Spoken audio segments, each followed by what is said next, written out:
Welcome to Anbarasi kitchen. இன்றைக்கி நாம் அன்பரசி கிச்சனில் பார்க்க போகிற ரெசிபி சிக்கன் சீஸ் ரோல்ஸ். இது எப்படி செய்கிறதுன்னு பார்க்கலாம் வாங்க.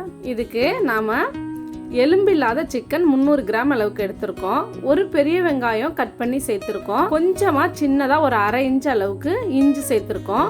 10 பல்லு கிட்ட பூண்டு சேர்த்துருக்கோம். அது கூட பிரெட் 2 பீஸ் சேர்த்துருக்கோம். இதுக்கு தேவையான அளவுக்கு உப்பு சேர்த்துருக்கோம். சோம்பு ஒரு 1/2 ஸ்பூன் சேர்த்துருக்கோம். கொஞ்சம் கருவேப்பிலை கொத்தமல்லி சேர்த்துருக்கோம்.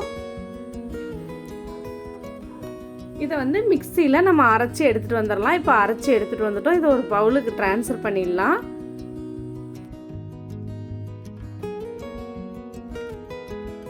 நம்ம சிக்கனை அரைச்சி எடுத்துகிட்டு வந்துட்டோம் இல்லையா, இது கூட இப்போது 1 ஸ்பூன் மிளகாய்த்தூள் சேர்த்துக்கலாம். 1 ஸ்பூன் கரம் மசாலா சேர்த்துக்கலாம். நம்ம 1 ஸ்பூன் மிளகுத்தூள் சேர்த்துக்கிறோம். ஒரு 1/2 மூடி அளவுக்கு லெமன் ஜூஸ் புழிஞ்சிக்கலாம். இப்போ இது எல்லாத்தையும் நல்லா சேர்த்து பிசைஞ்சிடலாம். பாருங்கள், இந்த அளவுக்கு நம்ம பிசைஞ்சு எடுத்துக்கணும். அடுத்து நம்ம ஒரு பவுல் எடுத்துக்கிட்டு அதில் ஒரு முட்டையை உடைச்சி ஊற்றிக்கிறோம். அது கூட 2 ஸ்பூன் அளவுக்கு நம்ம பால் மிக்ஸ் பண்ணிக்கலாம். இது கூடவே 1 ஸ்பூன் அளவுக்கு மைதா மாவு சேர்த்துக்கலாம். இது எல்லாத்தையும் நல்லா மிக்ஸ் பண்ணி நம்ம இதை எடுத்து வச்சிடலாம். இப்போ நம்ம அரைச்சி ரெடி பண்ணி வச்சுருக்க சிக்கனை எடுத்துக்கிட்டு ஒரு லெமன் சைஸுக்கு எடுத்து உருண்டை பிடிச்சிக்கலாம். உருண்டை பிடிச்சிக்கிட்டு நடுவில் இப்படி அழுத்தி ஒரு கிண்ணம் போல் பண்ணிக்கலாம். இப்போ நம்ம சீஸ் எல்லாம் க்யூபாக கட் பண்ணி வச்சுருக்கோம். அதுலேருந்து ஒரு க்யூப் எடுத்து உள்ளே வச்சுக்கலாம். உள்ளே வச்சுட்டு இதை மாதிரி அழுத்தி நீல வாக்கில் ரோல் பண்ணிடலாம். இதை போல் எல்லா சிக்கனையுமே நம்ம ரோல் செஞ்சு எடுத்து வச்சுக்கலாம்.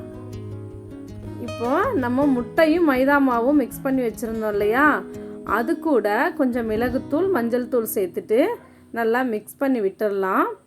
அதுக்கப்புறம் நம்ம செஞ்சு வச்சுருக்க ரோல் எல்லாம் எடுத்து ஒன்று ஒன்றா இந்த முட்டை மைதா மாவு கரைசலில் நம்ம அப்படியே நனைச்சிட்டு பிரெட் கிராம்ஸில் ரோல் பண்ணிவிட்டு எடுத்துடலாம். பாருங்கள், இதே போல் நம்ம எல்லாமே ரோல் பண்ணி எடுத்து வச்சிடலாம். இப்போ பார்த்தீங்கன்னா நம்ம சிக்கனில் பண்ணி வச்சுருக்க எல்லா ரோலையுமே எடுத்து மைதா மாவு முட்டையை கலந்து வச்சுருக்கோம் இல்லையா, அதில் நனைச்சிட்டு பிரெட் கிராமில் நல்லா புரட்டி எடுத்து வச்சுருக்கோம். எல்லாமே எடுத்து வச்சுட்டோம். இப்போ அடுப்பில் கடாயில் எண்ணெயை சூடு பண்ணி வச்சுருக்கோம். அந்த எண்ணெயில் ஒன்று ஒன்றா போட்டு பொரித்து எடுத்துடலாம். பொரிக்கும் போது அடுப்பை கொஞ்சம் மிதமான சூட்டில் வச்சுக்கோங்க. குறைவான தீயில் வச்சு பொரிச்சாதான் நல்லா கருகாமல் உள்ளெல்லாம் வெந்து வரும். பாருங்கள், சூப்பராக வெந்துக்கிட்டு இருக்கு. இப்போ பார்த்தீங்கன்னா எல்லாமே நல்லா வெந்துடுச்சு. 2 பக்கமும் திருப்பி விட்டாச்சு. நல்லா வெந்துடுச்சு. இதை எடுத்துடலாம். எடுத்து நம்ம ஒரு பிளேட்டுக்கு மாற்றிடலாம். பாருங்கள், ஒரு பிளேட்டில் வச்சுட்டோம். எவ்வளோ சூப்பராக இருக்குது பாருங்கள். இந்த சிக்கன் சீஸ் ரோல்ஸ் ரொம்ப சூப்பராக இருக்குது பாருங்கள். இதை நான் கட் பண்ணி காமிச்சிருக்கேன் பாருங்கள். எவ்வளோ சூப்பராக உள்ளே இருக்க சீஸ் எல்லாம் மெல்ட் ஆகி வந்திருக்கு பாருங்கள். பார்க்குறதுக்கே எவ்வளோ சூப்பராக இருக்குது. இதை போல் ஒரு தடவை உங்கள் பிள்ளைகளுக்கு செஞ்சு கொடுத்து பாருங்கள்.